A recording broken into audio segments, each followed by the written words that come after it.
wish that you could be with me in the studio today to smell the amazing smells that we're surrounded by. I have a special guest this month. It's Rita Jo Schultz of Alaska Perfect Peony, based out of Homer.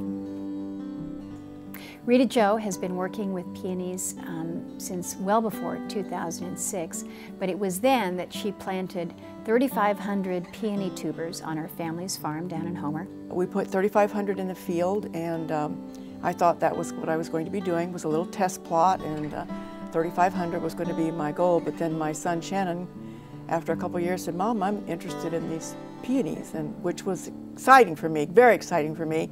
So I quickly revamped my program to 20,000 peonies instead of 3,500. Wow. So we're almost there, but we're doing really well. We're really enjoying it. It's a wonderful thing. Then in 2008, Rita Jo traveled to New Zealand to study firsthand the country's cut flower peony industry. Alaska's Perfect Peony now has 15,000 peonies planted. They're preparing to plant perhaps another 5,000 or so.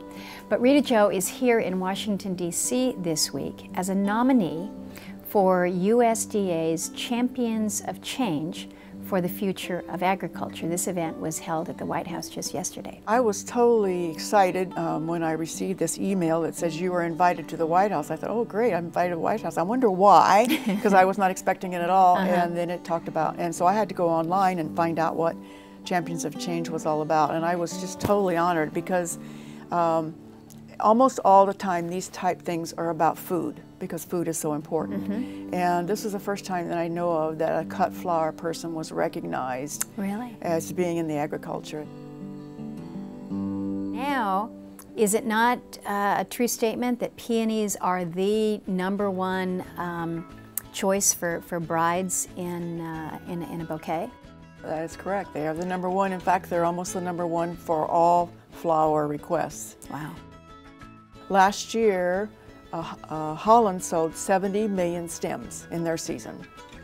So, I mean, that's just an astronomical number, and I don't think we can ever meet that. So, I'm not concerned about anybody competing with each other. It's just really a unique situation for us. So, the Alaska season is, when do you start cutting peonies, and when do you end? What is that peony season? Well, as you know, we've got this huge state, so we've got this huge difference in climates.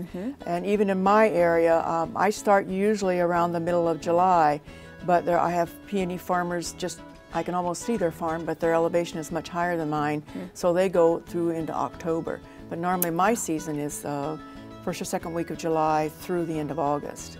And they'll start, you know, so we've got the whole 3 months covered. And we fill that niche. That's what's so great about this, is that normally there's no peonies available the last week of June through September. Because why? Well, they don't grow anywhere else in the world at that time. Right. You know, there's Israel that has them in January, February. There's New Zealand has them in November, December, but nobody has them during that time because of our unique climate. So we have a niche. And I think I don't think that Alaska can grow enough peonies to fill that niche.